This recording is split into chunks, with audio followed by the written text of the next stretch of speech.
Assalamualaikum. I'm so happy today because finally we can meet again. Finally we can study together. Gimana kabar anak-anak? Semoga sehat selalu ya. I'm so happy akhirnya bisa bikin video lagi. Nah, Missy minta maaf karena beberapa hari kemarin Missy nggak bisa bikin video, dan karena pelajarannya juga nggak begitu sulit kan? Jadi kalian bisa memahami pelajarannya insya Allah. Nah, hari ini Miss Yubi akan menjelaskan sedikit tentang apa yang sudah kalian pelajari kemarin sendiri, yaitu tentang mendongeng dan juga tentang wawancara. Nah, jadi sebelum kita mulai, mari kita berdoa dulu. Let's pray before study together. Bismillahirrahmanirrahim. Rabbi shrah li sadri wa yassir li amri wahlul 'uqdatam min lisani yafqahu qawli. Rabbi zidni 'ilman warzuqni fahman. Amin ya rabbal alamin. Oke, kalau sudah jangan lupa siapin bukunya. Tema 2 ya, udah ganti buku kita. Nah, kalau sudah disiapin alat tulis dan buku tulisnya juga, mari kita mulai. Kuku. Nah, yang pertama kan bisa buka di halaman 4. Halaman 4. Nah, di situ ada cerita tentang rubah dan buah anggur. Siapa yang udah baca ceritanya? Oke. Jadi rubah dan buah anggur ini adalah cerita dongeng yang menceritakan tentang seekor rubah. Nah, ketika kalian menemukan cerita yang tokohnya adalah seekor hewan, seperti misalnya cerita rubah ini, ataupun cerita kancil, cerita buaya, cerita atau dongeng yang mengisahkan kehidupan seekor hewan atau binatang, itu disebut adalah fabel. Apa? Fabel ya. Jadi fabel adalah cerita atau dongeng yang menceritakan tentang kehidupan seekor hewan. Oke, jadi yang ceritanya tuh isinya hewan-hewan gitu, yang kalian suka baca tuh bukunya waktu kelas 1. Nah, itu disebutnya fabel gitu. Selanjutnya kalian bisa buka di halaman 6. Di halaman 6 itu ada di bagian ayo lakukan. Itu ada tulisannya menceritakan pengalaman. Dalam setiap dongeng terdapat amanat. Siapa yang tahu amanat? Amanat adalah pesan yang terkandung dalam sebuah cerita. Jadi biasanya ada kan orang yang nulis cerita atau dongeng, atau misalnya kayak cerita tentang rubah tadi. Si penulis cerita tersebut memiliki pesan yang ingin disampaikan kepada orang banyak, maka dia menyampaikan pesan tersebut melalui cerita dongeng rubah tadi gitu. Jadi amanat adalah pesan yang ingin disampaikan oleh penulis melalui cerita gitu atau dongeng. Oke. Nah, pada dongeng rubah dan buah anggur tadi terdapat pesan tuh bahwa kita tuh nggak boleh putus asa, kita harus tetap semangat. Nah, itu pesan yang terkandung dalam cerita rubah dan buah anggur tadi gitu. Nah, selanjutnya kalian bisa buka di halaman 11. Jadi buka. Di halaman 11 itu kita membahas tentang dongeng. Kalian kemarin sudah membaca dongeng dan menceritakan kembali dongengnya ya, atau berdongeng kembali gitu. Nah, dari yang Miss lihat kemarin sudah banyak yang baca dongengnya bagus, alhamdulillah. Walaupun memang masih ada beberapa yang terbata-bata, tapi nggak apa-apa, kita sama-sama belajar, oke? Nah, yang mau Miss disampaikan di sini adalah dalam membaca dongeng kita harus memperhatikan kosakatanya gitu. Kosakata dalam dongeng biasanya kosakata yang baku. Jadi kalian harus memperhatikan kata-kata yang digunakan dan pengucapan atau pelafalannya itu harus dilafalkan dengan benar gitu. Jadi ketika kita membaca dongeng itu berbeda dengan ketika kita membaca berita gitu. Kalian pernah kan lihat orang baca berita di TV? Tentu berbeda dengan orang yang sedang membaca dongeng. Jadi kalau kita membaca dongeng tuh ekspresi kita, intonasi itu tinggi rendahnya gitu ya, tinggi rendahnya suatu nada gitu. Terus juga mimik wajah kita. Kalau misalnya dongengnya lagi tentang senang, maka kita nggak mungkin kan pasang wajah sedih. Terus dongeng lagi kaget, nggak mungkin kita biasa aja gitu. Jadi ekspresi wajah, intonasi, dan juga pelafalan kosakata itu harus diperhatikan. Contohnya bisa dibuka di halaman 12. Kisah bunga mawar dan pohon bambu. Nah, Miss akan bacakan sedikit. Kalau Miss bisa salah, mohon maaf ya. Kisah bunga mawar dan pohon bambu. Di sebuah taman terdapat taman bunga mawar yang sedang berbunga. Mawar-mawar itu mengeluarkan aroma yang sangat harum. Dengan warna-warni bunganya yang cantik, banyak orang yang berhenti untuk memuji keindahannya. Sementara itu, tak jauh dari rumpun mawar itu tumbuh rumpun pohon bambu. Dari hari ke hari, bentuk pohon bambu yang begitu saja, tidak ada bunga yang mekar atau aroma wangi yang disukai banyak orang. Tidak juga ada orang memuji pohon bambu. Tidak heran jika pohon bambu selalu cemburu saat melihat bunga mawar dikerumuni banyak orang. Tahukah kau, aku selalu ingin sepertimu, berbunga dengan indah, memiliki aroma yang harum, selalu dipuji cantik. Lanjut sang bambu dengan nada sedih. Nah, contohnya seperti itu ya. Jadi kan si bambu ini sedih nadanya, maka kita pun pengucapannya harus dengan nada yang sedih, bukan nada yang senang. Tahukah kau, aku selalu ingin sepertimu. Ya nggak kayak gitu ya. Oke, itu tadi contoh pembacaan dongeng ya gitu. Jadi kemarin kalian udah bagus banget kok, semuanya udah hebat. Nah, ketika kalian ingin menjawab pertanyaan tentang dongeng, yang perlu kalian lakukan adalah membaca dongeng tersebut dengan teliti gitu. Jadi biasanya kan setelah ada dongeng itu ada soal gitu kan, seperti siapakah tokoh utama dalam dongeng tersebut, apa pesan yang terdapat dalam dongeng tersebut gitu. Nah, kalau kalian mau tahu jawabannya, maka kalian harus membaca dongeng tersebut dengan baik dan benar itu. Jangan cepat-cepat, jangan lengkap-lengkap. Oke. Terus selanjutnya kalian bisa buka di halaman 21. Di situ ada tentang pengertian dan contoh legenda di Ayo Menambah Wawasan. Sudah? Nah, di situ dijelaskan bahwa legenda adalah dongeng yang menceritakan asal-usul tempat atau menceritakan asal-usul terjadinya sesuatu. Itu biasanya seperti legenda Tangkuban Perahu, siapa yang tahu? Jadi itu kan menceritakan bagaimana asal-usulnya gunung tersebut. Gunung Tangkuban Perahu tersebut kok bisa kayak gitu, gimana asal-usulnya. Nah, diceritakan dalam legenda tersebut.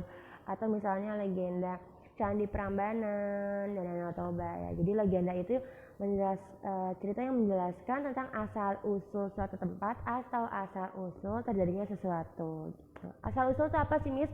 Asal-usul itu apa ya? Bagaimana penyebabnya gitu, kok tahu-tahu bisa ada gunung kayak gitu, kok tahu-tahu bisa ada Candi Prambanan, Candi Borobudur. Nah, itu disebut asal usul. Jadi asalnya tuh gimana kok bisa kayak gitu. Nah, tadi kita sudah belajar tentang legenda, tentang fabel, terus tentang amanat juga, tentang cara mendongeng juga.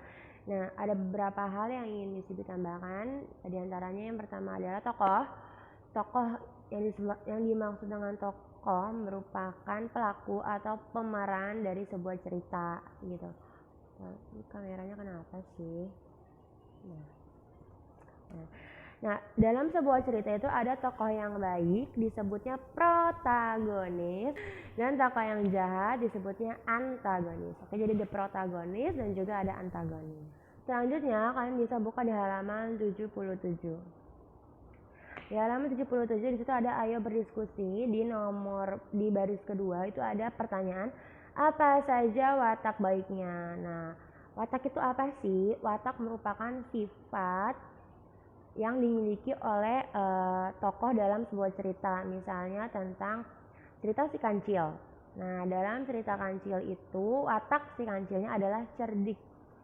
Ya, jadi kancil itu cerdik, dia punya banyak akal dan ide, tapi juga licik gitu. Licik itu artinya curang, karena kan kancil suka mencuri ya kan. Nah, jadi ketika kalian membaca sebuah dongeng, kalian bisa memperhatikan, wataknya peran tokoh ini gini ya, ternyata wataknya tokoh ini gini. Ketika kalian baca dongeng dengan baik dan benar, maka kalian akan dapat memahami watak dari setiap tokoh.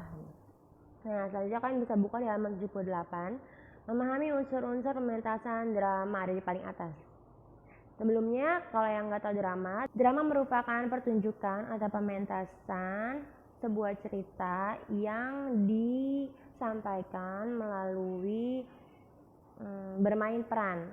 Jadi gitu. Jadi ada sebuah cerita nih tentang cerita rubah dan buah anggur tadi. Nah, ditampilkanlah cerita tersebut, tapi bukan ditampilkan melalui cerita biasa kita lewat mulut gitu, bukan, tapi lewat acting, lewat peran. Jadi kayak kalau kalian nonton film ya kan, kalau kalian nonton sinetron, nah itu kurang lebih seperti itu drama kayak gitu ya. Jadi penyampaian cerita tapi melalui bermain peran gitu. Nah, dalam pementasan atau pertunjukan drama ada beberapa hal yang harus diperhatikan dan dipersiapkan. Yang pertama itu adalah naskah.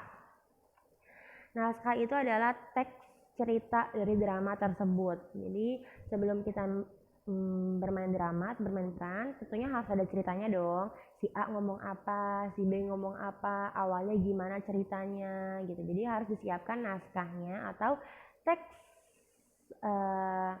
percakapannya, teks dari cerita tersebut atau ceritanya mau kayak gimana sih gitu. Harus ada tulisannya dulu dalam bentuk tulisan ya kalau naskah. Oke. Yang kedua itu ada sutradara. Sutradara itu orang yang mengatur jalannya cerita. Misalnya itu tuh pemain yang itu kurang, marahnya kurang dapet gitu, kurang marah. Selanjutnya ada penonton, ini dia. Gimana ceritanya kita bikin drama kalau nggak ada penonton? Jadi harus ada penontonnya. Penonton itu adalah orang yang menikmati atau menyaksikan drama tersebut. Selanjutnya adalah panggung. Jadi kalau bedanya drama dengan sinetron dan film-film yang ada di TV adalah kalau drama ini memerlukan panggung. Jadi biasanya penampilannya itu ditampilkan secara langsung.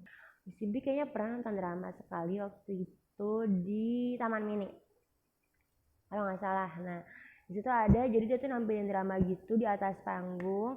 Nah, karena drama tentang hutan, di sebuah hutan gitu, maka propertinya tuh bener-bener disiapin, panggungnya tuh dibikin kayak hutan, banyak pohon, banyak daun, terus ada batu-batu, semak-semak kayak gitu.